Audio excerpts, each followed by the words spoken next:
Hello, hello. Welcome back. It's time for another episode of Leading Women in Tech. I'm your host, Toni Collis, and today we are going to dive into a topic that hits close to home for many of us, myself included: burnout. Have you ever found yourself feeling completely drained, disconnected from work, questioning if you can keep up this pace?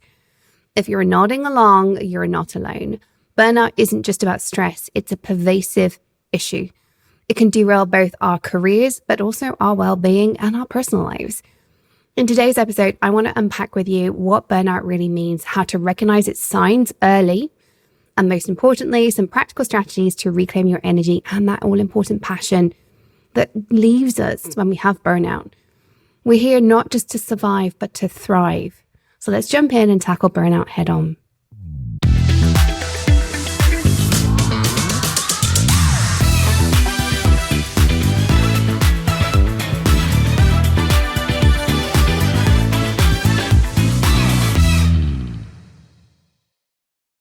Let me start with a story. I had a lady come to me just a few weeks ago she came to me, she's about quitting her career, and let's call her Sally. And Sally said to me, I'm going to retrain as somebody who works in education. This lady is a VP of engineering. She's extraordinary. She's run teams of 200 plus. And I'm done. That's what she's come to me to say. I'm done. I just need somebody to hold my hand while I go through this. And I said, okay, cool. That's what I'm here for. Although my passion is supporting women in tech, the support comes in many forms, and I have coached many women out. Within 40 minutes, I normally meet people for an initial strategy session for 45 minutes plus. Within 40 minutes, she'd realized the only reason she was talking about leaving, and she does have a passion for education, but the main reason she was talking about leaving is because she was burnt out. This story might resonate with you. You might be thinking, it's time to exit. I've done this exit stage left. Let's find something else to do. I had this. Back in 2012, 2013, I was seriously considering quitting the day job and becoming a full-time wedding cake baker. I'm so glad I didn't. My wedding cakes are okay, but they're not that good. Plus, I realized from making my own sister's wedding cakes, it's actually damn stressful when you really care about the client. Trying to get your cake 400 miles further south in a car on bumpy roads in the UK, not my favorite thing to do. I tell you, there was a lot of stress. And so I'm really glad I didn't go that route, but I was just crying out for a change. I was having those all familiar experiences of fatigue, exhaustion, not wanting to get out of bed in the morning, physically and emotionally drained despite getting plenty of sleep, getting into bed not sleeping well, the constant tiredness. And this is what this lady, Sally, came to me with. But when we actually dove into why she was thinking about leaving, she does like her job. She likes what she does. She's burnt out and stressed by the people around her. So it's time for a change. When we have a persistent low-level stress, no matter how much rest we manage to squeeze in, we're constantly tired. We're detached. We're more cynical, which becomes self-perpetuating because we start being more cynical in everything we're saying, which means we don't see the optimistic side of things. We're disconnected from our work colleagues because we are tired, detached, and cynical. We have negative outlooks upon our responsibilities and what we're achieving, like what is the point? Which means we're more cynical and the detachment increases further. We have this sense of ineffectiveness. Even if we know what we're doing is kick ass, there's a lack of accomplishment, a questioning around productivity, whether it's we're busy, but why am I doing this? It might be impact productivity, or it might be just, I just don't have it in me to pull the strings today. Why should I bother? Physically, burnout weakens our immune system. We're more prone to illnesses. We get more cold. We get more headaches. Sleep patterns are a biggie. I certainly myself, my stress is going up at the moment. I'm in the run up to moving house. That's a whole conversation for another day. I'm getting ahead on things like this podcasting. I'm recording this a little ahead of schedule because my backdrop, if you watch me on camera, is going away in the next few days because we need to demolish my office and move house, and I'm not going to have a studio for a couple of months. My stress levels have gone up. My ability to choose good food has gone down, where I'm eating a lot more takeaway. When I do sleep, I don't wake up as refreshed. I don't make good decisions. I find myself either not getting to sleep at all or oversleeping, appetite, weight, they all start changing, which has its impact on our resilience, has its impact on our ability to make good decisions around our nutrition, around exercise, further weakening our immune system, which means we have more headaches. We don't drink as much as we should do. And you can see this spiral. It's not surprising that burnout means we have low performance and low productivity. We start asking ourselves, what's the point? We start becoming overwhelmed with things that were previously manageable. And we start telling ourselves stories to explain this, like it's unrealistic. We start seeing the impact on our quality of work, our ability to meet deadlines. We withdraw socially. We prefer solitude. And as an introvert, I say this to you as somebody who has struggled her entire life. I'm actually going to do an episode on introversion in coming episodes, because I think being an introvert and being a leader are so good. But we do struggle sometimes, especially for an extreme introvert like me. I struggle with social interactions. I know they're good for me. I know I get oxytocin. I know I feel good afterwards, but they are draining at the same time because I get my energy from being on my own. If you're an introvert and you're burnt out, the cost to you is enormous. If you're an extrovert, you might find that your social interactions are not filling you up as much as they used to be until then you start withdrawing from your friends. And because you're an extrovert, you haven't learned how to fill yourself up without that social interaction. And then the biggie, we procrastinate. We neglect our responsibilities. We do the things that people demand of us rather than being proactive. You know, I love to talk about being proactive in our leadership. We need to be proactive in our life. If everything we do is reactive, like that person's shouting the loudest, my kids screaming that they're dying of hunger when they're really not, but you know what I mean? Like everything we do is reactive. That leads to this sense of overwhelm. We're not being proactive. We're not making good decisions. It can lead us all the way to anxiety and depression, persistent sadness, hopelessness, anxiety attacks. They can take us further down that road than any of us want to go. But I want you to hear that these early signs, and they come in many forms. I've just gone through a whole laundry list. You might not have all of them, but if you have more than a few, it sounds like it's the start of this burnout journey. And it's much easier to deal with it early on than to wait until the point when it's much harder to come back. Look out for irritability. Look out for anger. Those are big ones. Managing your emotions. Maybe you've got really good internal emotional control, but maybe you are just more angry at home, or quietly having more of an angry internal dialogue. That's where the cynicism comes in. I don't tend to portray my anger, but when my stress goes out, I get a lot more cynical. I tend to quietly think the worst of people than I would have done when I would have given people the benefit of the doubt. All of this takes a toll on our mental well-being and resilience. And of course, this impacts our personal relationships. If you're finding you're having more misunderstandings at home with loved ones, it might be that your personality is going through a change because of burnout. And it could be the other side, don't get me wrong. More often than 6 of one, half a dozen of another though, right? If you've previously been in a stable state and you're finding that there's more tension at home, look into what shifted. Is it you? Is it someone else, or a bit of both?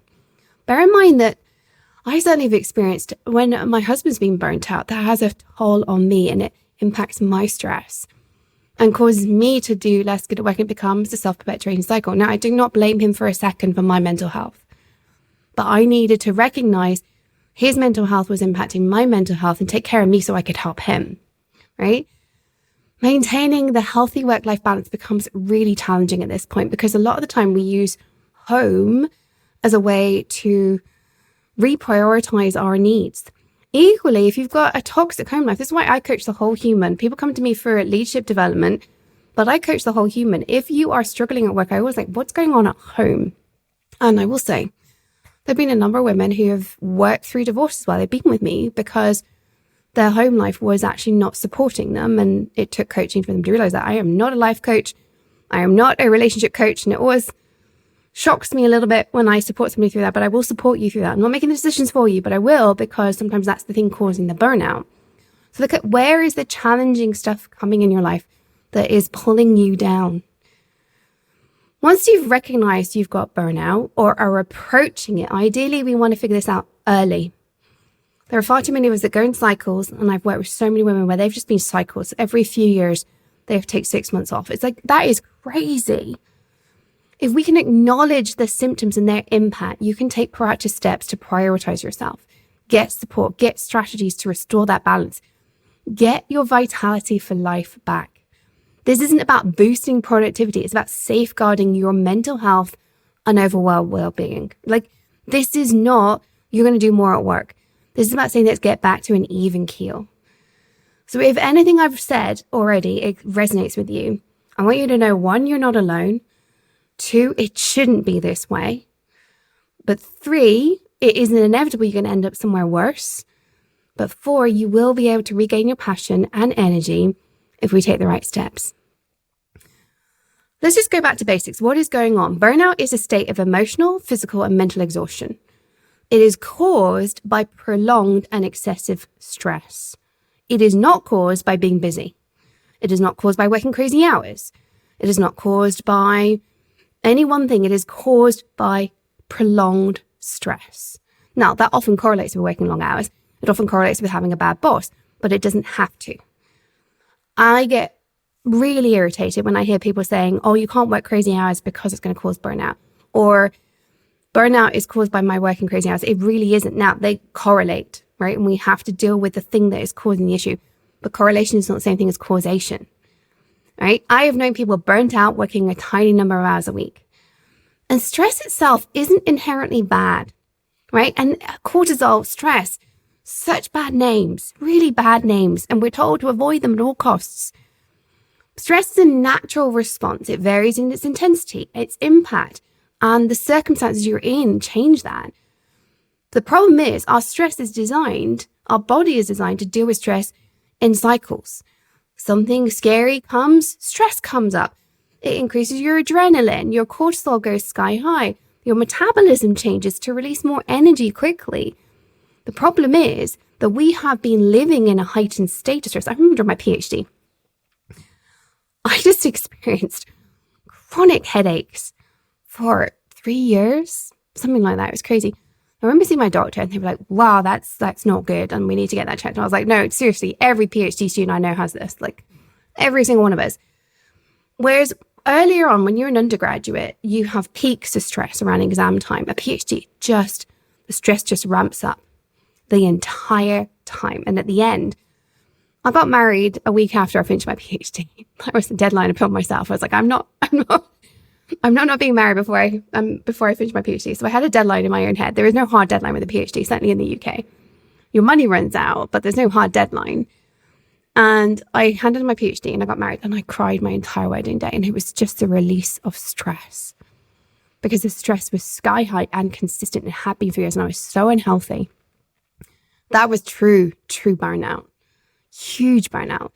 I started my first job the following week. And interestingly, I just took 6 months to just kind of be and readjust to a different life that wasn't overwhelming, that wasn't constantly stressful, before I could take on many big challenges.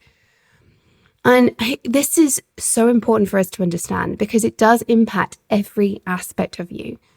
When your stress is sky high all the time, your body gets inflamed.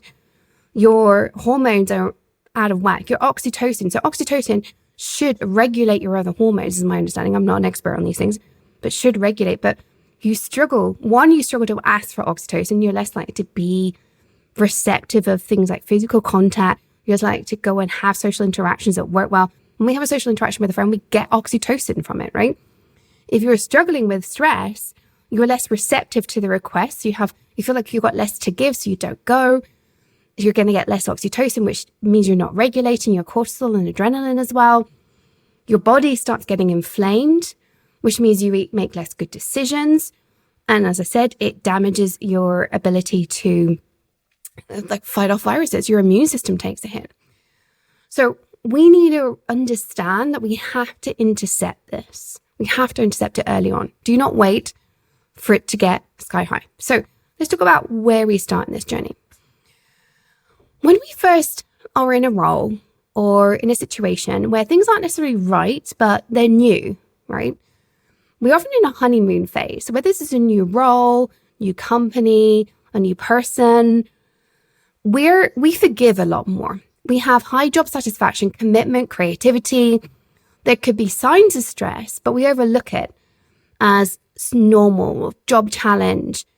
But then what we want to watch out for is the shift from that honeymoon period where we dismiss the stress to stress intensifying.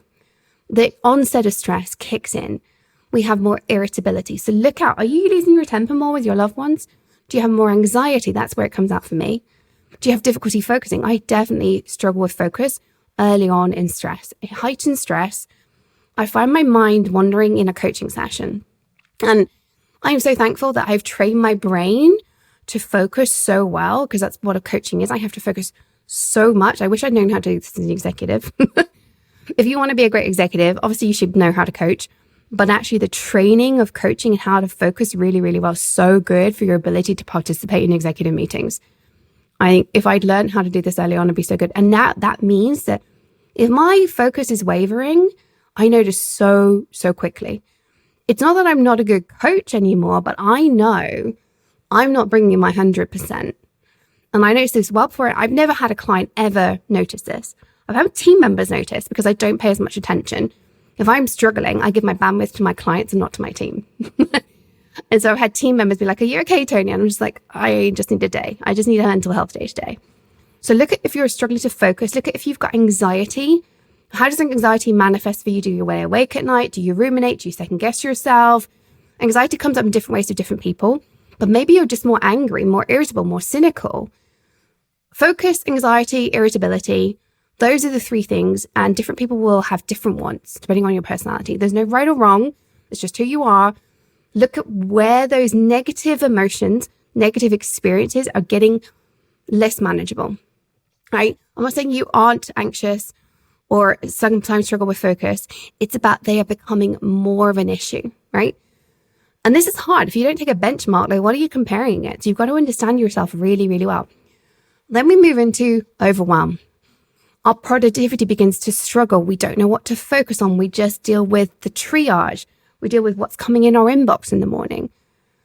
Then we move to chronic stress. This is where things become severe and persistent. I really don't want you to get to this stage. This is where you have ongoing exhaustion. Procrastination is the tool you go to. Constantly feeling overwhelmed. Stress is now impacting your well-being and your performance every single moment of every single day. Rather than just a little bit of focus issue, there's a daily, I can't do this very well.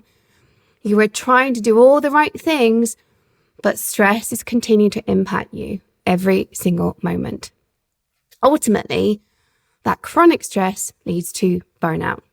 So that's the fourth one. You've got the honeymoon stage, then the onset of stress, chronic stress, then burnout.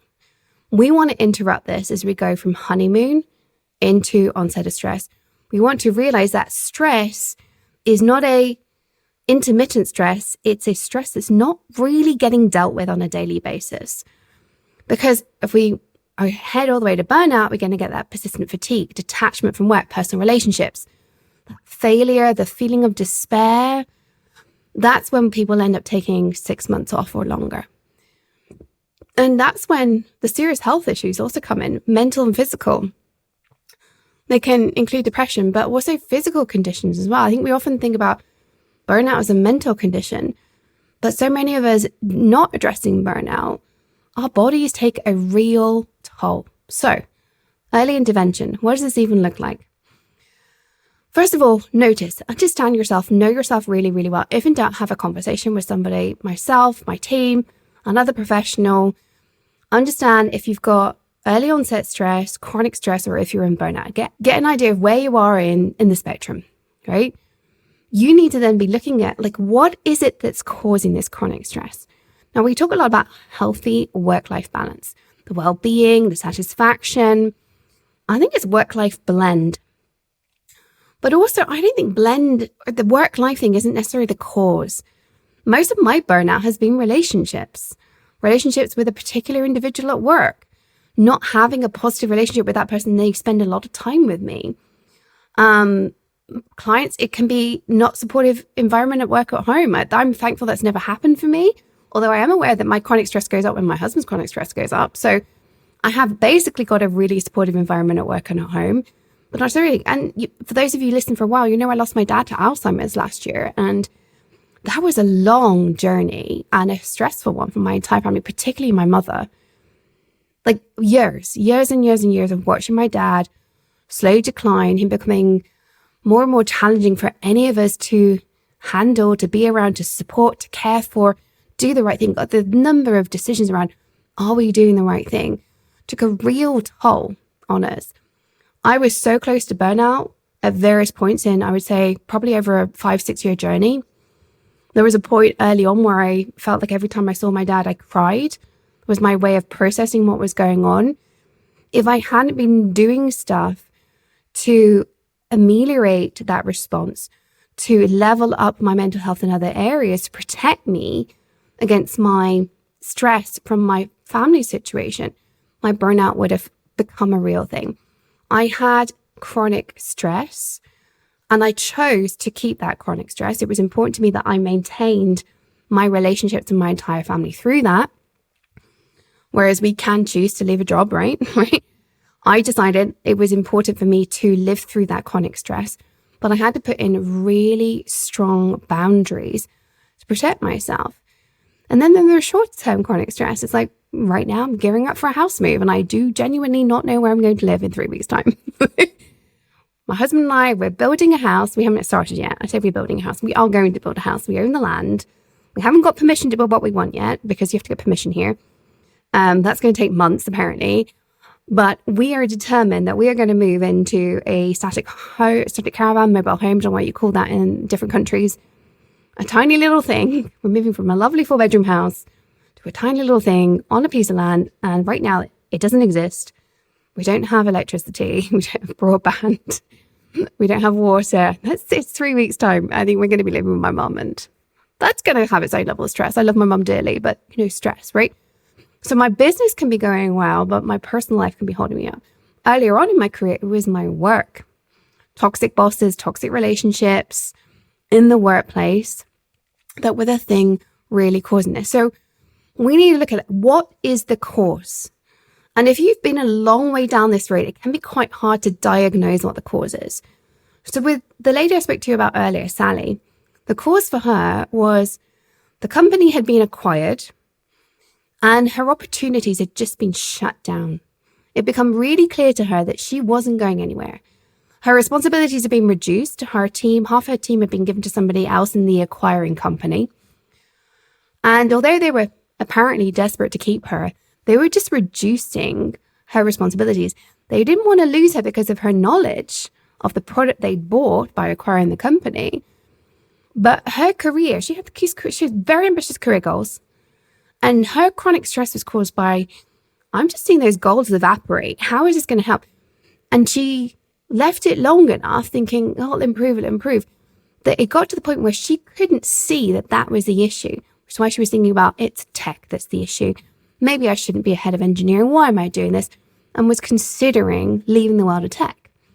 We had a long conversation about the two routes, reinventing herself in education versus what would it look like to stay in tech. And by the end of that, she's like, I have to stay in tech. We did have a second conversation to really check that because I always like, okay, let's sleep on that and see how you feel. But she got her mojo back by reopening her passion for the things she really wants. I think that's really, really important because for her chronic stress was caused by a closing off of her ambition. I have a book that I will hopefully finish writing at some point called The Ambition Gap. You've heard me talk about this on the show as well. That stress caused by our ambitions here, we're here and we can't see a route up, or we're holding ourselves back. Society's holding us back. That causes chronic stress. And Sally right there, case in point, her ambition was being caught off, she was being told you can't do that. Not explicitly, but the doors were just being slammed in her face one after the other. She was seriously considering quitting tech because she didn't realize that was chronic stress. Her ambition was being diminished and therefore chronic stress was causing burnout. When we do this, when we allow this perpetuation of our overwork, our burnout that comes with overwork, we become a role model for putting up with things. This is the other thing I really want you to understand here. We need to have more transparent discussions about burnout. We need to be talking about systems to recognize what's really going on, practices that prioritize well-being, that work-life balance, getting oxytocin when things are tough, right? I'm not saying you should go around hugging everybody, although I'm totally a hugger. If you meet me, you want a hug, just ask for it. But we need a way in society to say, this is what it looks like. Far too many of us, we aren't openly addressing burnout. We keep our heads down. We come across as fractious and irritable. And that's the role model that we see as women in tech, which I think is why so many of us leave. We think, I don't want to end up that way. I'm going to exit stage left instead. It impacts our retention in the workplace. It massively impacts diversity and inclusion because any underrepresented group is going to have more stress. This is just a thing. If you're the only one in the room, you are automatically going to feel less included, less valuable. The stress is just higher. You're less likely to be heard. You know it. You've heard me say it before. Diversity and inclusion goes down if we aren't looking at burnout as a culture, if we aren't as leaders addressing burnout in our teams. If you've got an underperforming team member, are you talking to them about burnout? Are you checking in on their mental health? Are you checking in on whether or not they're feeling that they're excited about work? Do they look like they know how to prioritize? Has there been a dip in their contributions? Do they know how to sustainably grow themselves? Distinguish between stress and burnout in your team. Make sure that they understand the difference between demands and pressures and an emotional toll that is diminishing their capacity to do their job and impacting their physical well-being. I want you to start looking at this more holistically. If what I've talked about today is resonating with you personally, identify where you're at. You're in the honeymoon period, the early stress onset period, the chronic stress, or you're at burnout. Where are you? Then ask yourself, what is causing your stress? This might require a conversation. As I said, this lady, Sally, we had to have a conversation to really understand what was causing it. She thought it was one thing, it wasn't. It was her ambition being cut off that was causing it. Have a conversation with somebody who can really dive into what is causing this chronic stress to understand what you can do about it. Often it's quite obvious, but not as obvious as you would think, right? Have a look at that. If you are okay, have a look at your team. Poor behavior so often comes down to stress. Not always. Quite often role models as well, I will say. But if you can understand what the stresses are, and they'll be different for every person. What stresses one person won't stress another. And that's not wrong or right or anything else. It is just their response to stress. Remember, stress is about triggering a fight or flight response. Your adrenaline and cortisol go up. That is different for different people. Yes, if a tiger walks into the room, most of us are going to run away. But different things cause different things for different people, right? I hold stress very differently from my husband, very, very differently. This last, month while we've been figuring out what we're going to do about our living situation, it's been so fascinating to watch our stress because I monitor this kind of thing because I'm that weird. Like one day, one of us will be high and the other day, the other one will be high. It's actually been really lucky that we've been just oscillating one up, one down.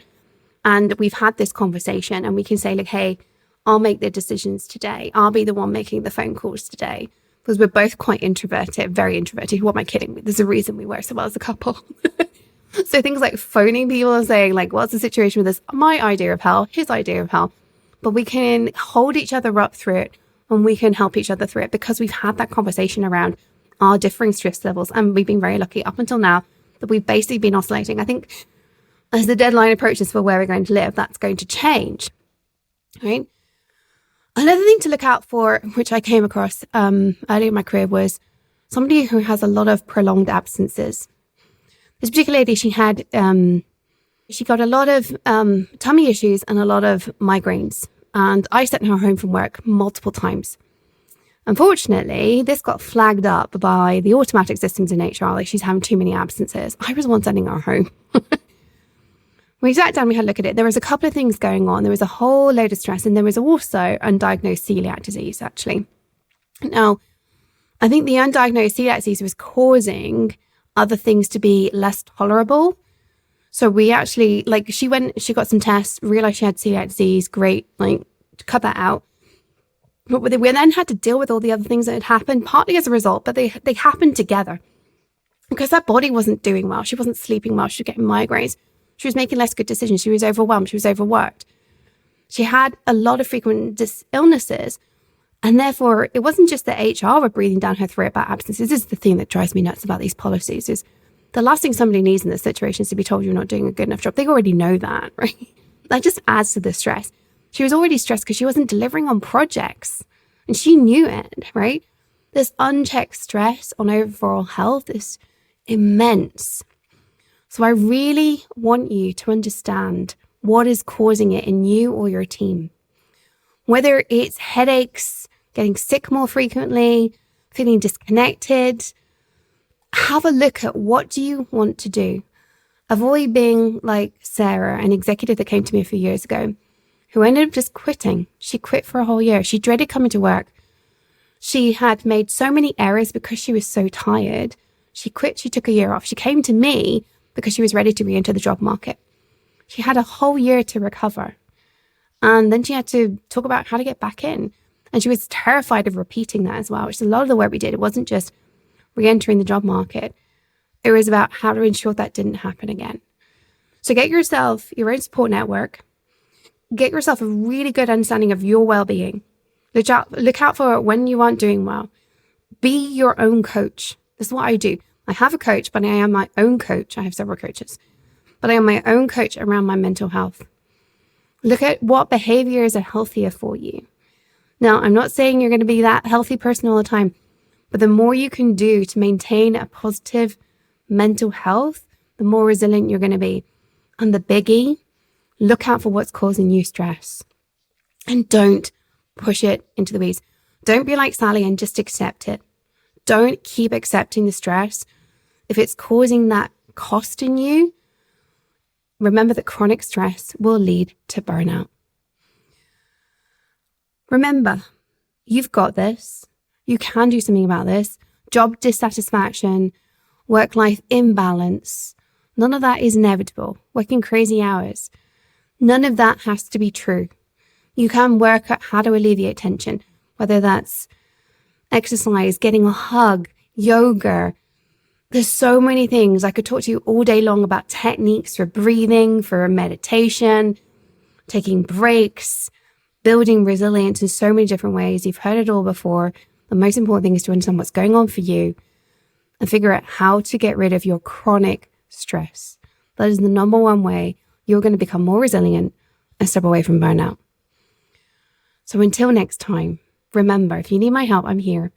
But stay on a tech leadership game, follow your dreams, because the world really does need that uniqueness that you bring as a leading woman in tech.